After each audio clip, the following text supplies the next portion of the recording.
Salut tout le monde et bienvenue pour la présentation de ce 8e manga. C'est parti! L'histoire démarre sur un jeune Yakuza plein de potentiel, mais manque de bol, il a la mauvaise idée de coucher avec la femme et la fille de son patron. Faut dire que le gaillard était plutôt bien membré. Fou de rage, le parrain japonais cherche donc la manière la plus violente de se venger, car simplement le tuer serait trop gentil à son goût.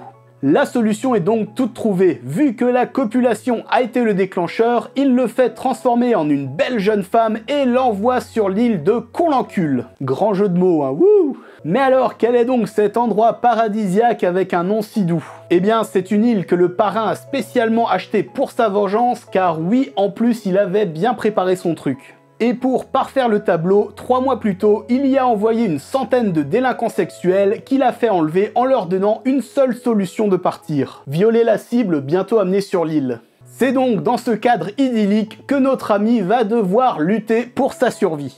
Dire que c'est un manga hors des sentiers battus est presque un euphémisme. On a un style de dessin liant traits relativement réaliste, mais avec des expressions du visage poussées à l'extrême qui tombent souvent dans la caricature. Même si le manga est assez extrême, il n'est pas dénué d'humour et d'histoire, car on apprend à connaître le protagoniste et les personnes qu'il rencontre sur l'île, leur background et ce qui les a amenés dans cette situation.